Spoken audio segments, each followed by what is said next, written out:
የቤተ ክርስቲያን ጉዳይ ግድ የሚሰጥ ሆይ በቤተ ክህነቱ አስተዳደር ተስፋ ቆርጠሃል? በቤተ ክህነቱ ስር የሰደደው ሙስናና ዘረኝነት አንገት አስደፍተዋል? አባቶች የጥቅም ምርኮኛ መሆናቸው ግራ አጋብተዋል? በየሚዲያው የምታያቸው መነኮሳትና ስራቸው እያሳቀቀህ ነው?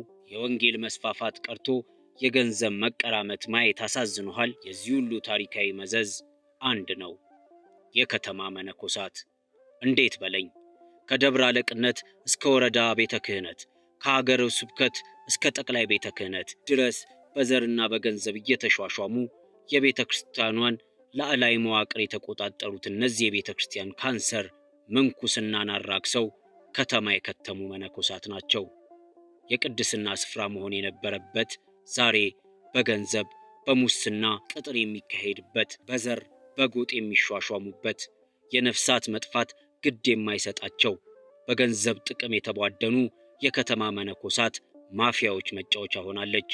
እነዚህ የከተማ መነኮሳት የርክበ ካህናት የሰበካ አስተዳደር ጉባኤ በመጣ ቁጥር ይህን ያህል ብር አስገባን እንጂ ስንት ነፍስ ወደ ቤተ ክርስቲያን እንደቀላቀሉ አይነግሩም። ለምን? ግድ የላቸውማ። የቤተ ክርስቲያን ገንዘብ ዘርፈው ከተከፋፈሉ ወደ ላይም ልከው ጥቅማቸውን ወንበራቸውን ካስጠበቁ ምዕመናን ጠፉ አልጠፉ ለነሱ ምናቸውም ነው። ቤተ ክርስቲያን መነኩሴ የት ይኑር ብላ ሕግ ያወጣች ይመስልሃል? በገዳም ለልዩ ተልኮ ካልሆነ ከቅጽረ ቤተ ክርስቲያን አይወጣም። ይህ የቤተ ክርስቲያንም የምንኩስና ሕግ ነው። የምንኩስና ስርዓቱም ሆነ ቅዱስ ሲኖዶስ መነኮሳት በገዳም እንዲወሰኑ ቢወስንም እነዚህ አካላት ግን ቤተ ክርስቲያንን እየዘረፉ ምዕመኑን እየቦጠቦጡ የግላቸውን ሀብት ሲያካብቱ፣ መጠጥ ቤቶችና አስነዋሪ ስፍራዎች ተገኝተው ምንኩስናን ሲያረክሱ፣ ምዕመኑንም አንገት ሲያስደፉ አንተን በቤተ ክርስቲያንህ እንድታፍርና የውስጡን ስርዓት እንድትጠራጠር አድርገውሃል። ስርዓት ጥሰው ቤተ ክርስቲያንን የሚዘርፉ ክህነትን የሚያረክሱ እነዚህ የውስጥ አባቶች እያሉ ቤተ ክህነቱ ይስተካከላል፣ አገልግሎቱ ይስፋፋል ብለህ እንዳታስብ። ለአብነት ያህል የአርሲ ኦርቶዶክሳውያን ጭፍጨፋ በቤተ ክህነት ደረጃ ተገቢውን ትኩረት እንዳያገኝና ጉዳዩ እንዲድበሰበስ እያደረጉ ያሉት እነዚህ የከተማ መነኮሳት መሆናቸውን ታውቃለህ። ደግሜ እልሃለሁ፣ የቤተ ክርስቲያንም ሆነ የምንኩስና ስርዓት መነኩሴ በገዳም እንዲኖር ያዛል። እንደ ግብፅ፣ ሶሪያ፣ ህንድና አርመን ያሉ እህት አብያተ ክርስቲያናት መነኮሳቶቻቸውን በገዳም ብቻ እንዲወሰኑ አድርገዋል። በከተማ የሚንከራተት መነኩሴ የምንኩስና ልብስ የለበሰ አጭበርባሪ እንጂ የቤተ ክርስቲያን አገልጋይ አይደለምና ምዕመኑ ፊት ነፍስቶ ያባርራቸዋል። አንተስ የምንኩስና ክብርና የቤተ ክርስቲያን ስርዓት እንዲታደስ ትፈልጋለህ? የቤተ ክህነት አስተዳደር ከሙስና ጸርቶ ለወንጌል ብቻ እንዲተጋ ትሻለህ? የገንዘብ ንዝነዛ ቀርቶ የነፍስ ምግብ የሚሆን ቃል እግዚአብሔርን ናፍቀሃል? እንግዲያው ዛሬውኑ ተነሳ። የከተማ መነኮሳትን የአደባባይ ምቾት ንፈጋቸው። ስርዓት አፍራሽና ለምዕመኑ መሰናክል መሆናቸውን ፊት ለፊት ንገራቸው። በሰንበት ትምህርት ቤቶችና በማህበራት ተደራጅተ ከደብርህ ላይ በህጋዊ መንገድ እንዲሸኙ አድርግ። ቤተ ክርስቲያን ጧፍና ዕጣናታ በየገጠር አብያተ ክርስቲያናት እየተዘጉ፣ እነዚህ አካላት ግን ቤተ ክርስቲያንን እየዘረፉ የየዋህ ምዕመኑ ኪስ እያራቆቱ ውድ መኪናና ቤት ይገዛሉ። እነዚህ የመቃርስን ቆብ ያቃለሉ የመበለት ፍትፍት ምርኮኞች ክህነታቸው ፈርሶ በከተማ ድሎትና ኃጢአት ውስጥ እየተንሸራሸሩ የቤተ ክርስቲያንን ክብር ያረክሳሉ። እነሱ እያሉ የቤተ ክህነት አስተዳደር ይስተካከላል ብለህ እንዳታስብ። የቤተ ክርስቲያን ጥሪ ግልጽ ነው። መነኩሴ ወደ ገዳሙ። አንዳንድ ሰዎች የዚህ የከተማ መነኮሳትን ወደ ገዳም የማስገባት ወይም ቆባቸውን የማስወለቅ ዘመቻ ግቡ ምንድን ነው? ነገሩ ስር እየሰደደ ስለሆነ በቀላል የሚነቀል እኮ አይደለም። ዋናዎቹ ጳጳሳቱ ስለሆኑና ትልቅ የጥቅም ሰንሰለት ስላለ የማይቻል ትግል ነው የጀመራችሁት ወዘተ የሚሉ ተስፋ አስቆራጭና ተፈጥሮን ያላገናዘበ አስተያየት ሲሰጡ ሰማለሁ። ወዳጄ፣ ለዘመናት የተገነባ የወንጀል መረብን በአንድ ቀን መገርሰስ አይቻልም።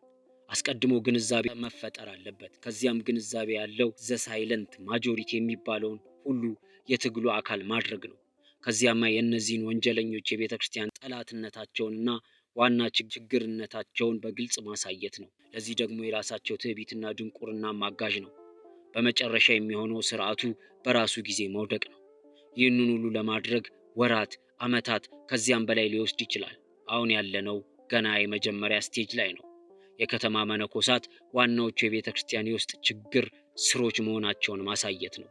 የከተማ መነኮሳት ጳጳሳት ይሆናሉ። የከተማ መነኮሳት የአድባራት አስተዳዳሪዎች ይሆናሉ። በዚያም የከተማ መነኮሳት የቤተ ክርስቲያንን የአስተዳደር መዋቅር ይቆጣጠራሉ። ይህንን ሁሉ ካደረጉ በኋላ ቤተ ክርስቲያን ብትፈርስ ብትደረመስ ጉዳያቸውም አይደለም። አሁን እየሆነ ያለው ይህ ነው። ይህንን ሁሉ ለማስቀረት የመጀመሪያ ስራ የችግሩን ውስብስብ ሰንሰለት ምዕመናን እንዲረዱት ማድረግ ነው። እነዚህ ሰዎች ከስርዓቱ ውጭ የመጡ ሕግ አፍራሾች፣ ቀኖና ጣሾች መሆናቸውን ማሳየት ነው። ይህ የመጀመሪያው ስራ በራሱ ጊዜ ይወሰዳል። ለእኔ ይሄኛው በጥሩ ደረጃ ላይ እንዳለ መረዳት እችላለሁ። ከዚህ በኋላ የሚመጣው ተፈጥሯዊ ነው። የእኛን ጥቂት ስራ ብቻ የሚጠየቅበት ደረጃ ላይ መድረሱ አይቀርም። የወንጀሉን መረብ ከገለጥን ብዙሃኑና ዝምተኛው ህዝብ ጉዳዩን ይረከበዋል። ከህዝብ ነጥሎም ያባርራቸዋል። ካሁን በኋላ ቦርጭን ከበሮ አሳክሎ መኪናና ሴት እየነዱ አስመጪና ላኪ ተሆኖ አባት ነኝ እያሉ መኩነስነስን ቀብረነዋል። የቀረውንም አርቀን መቅበር አለብን። ስር ነቀል ለውጥ በአንድ ጀንበር አይመጣም። ጊዜ ይፈልጋል፣ ሂደት አለው፣ ስራ ይጠይቃል። ስር ነቀል ያልኩት የችግሩን ስር የሚነቅል ማለቴ ነው። የቤተ ክርስቲያንን ስር እየነቀለ ያለውን ችግር ከስሩ ነቅሎ ለመጣል የሚያስችል ለውጥ ያስፈልጋል። እንዲህ አይነቱ ለውጥ ለረጅም ጊዜ ይፈለጋል። ራሱ ችግር ለመሆን ረጅም ጊዜ ወስዶበታል። መፍትሄውም ጊዜ ይፈልጋል። ከዚያ የቤተ ክርስቲያን አምላክ የሊቃውንቱ አምላክ እየታረዱ ያሉት የንጹሐን ምዕመናን ደም ያግዘናል።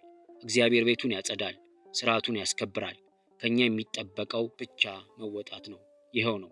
ከኢትዮጵያ ኦርቶዶክስ ቤተ ክርስቲያን መንበረ ፓትርያርክ አዲስ አበባ የካቲት 8 ቀን 1959 ዓ.ም በትንሣኤ ዘጉባኤ ማተሚያ ቤት የታተመ። ከኢትዮጵያ ኦርቶዶክስ ተዋሕዶ ቤተ ክርስቲያን መንበረ ፓትርያርክ የኢትዮጵያ ኦርቶዶክስ ተዋሕዶ ቤተ ክርስቲያን ቅዱስ ሲኖዶስ ስለ መነኮሳት የገዳማዊነት ኑሮ ከዚህ የሚከተለውን ውሳኔ እንዲገለጥ አዟል።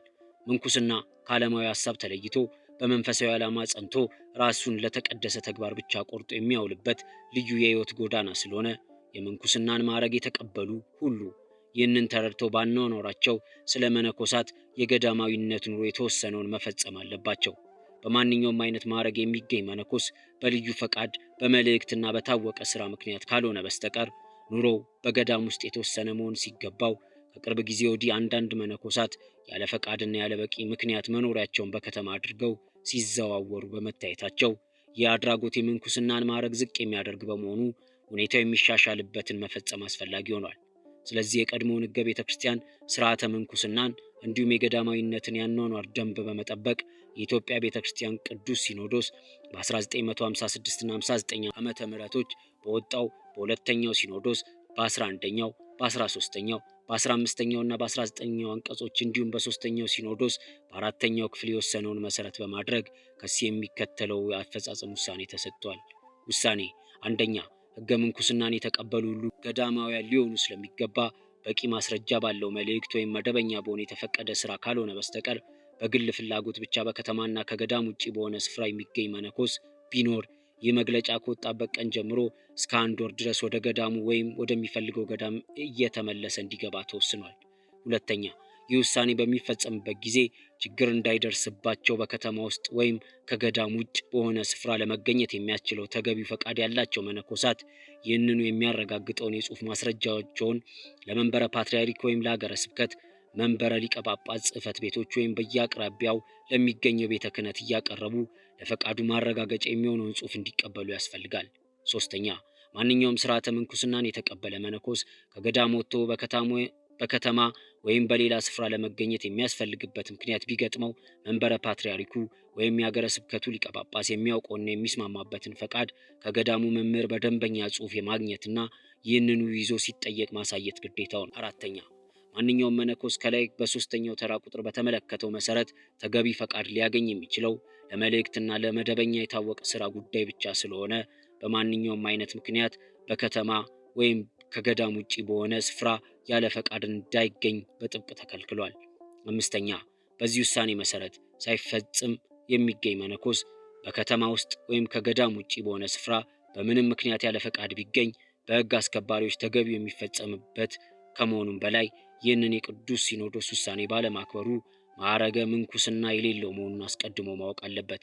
ይህንን የቅዱስ ሲኖዶስ ያፈጻጸም ውሳኔ ተከታትለው እንዲያስከብሩና እንዲያስፈጽሙ ጉዳዩ የሚመለከታቸው ባለስልጣኖች ሁሉ እንዲያውቁትና ትዕዛዝ እንዲደርሳቸው ተደርጓል። ይህ ውሳኔ የተሰጠው ማዕረገ ምንኩስና እንዲጠበቅና የገዳማዊነት ኑሮን በታወቀው ስርዓት ተከብሮ እንዲኖር ይልቁንም መነኮሳት በተቀበሉት መንፈሳዊ ማዕረግ የሚፈለግባቸው መልካም አገልግሎት በትክክል ለማበርከት እንዲችሉ ለማድረግ መሆኑን ህዝበ ክርስቲያን ሁሉ እንዲያውቀው እናሳስባለን። ካረጋ አባተ እና ከማርያማዊት ለሜሳ ገጽ የተወሰደ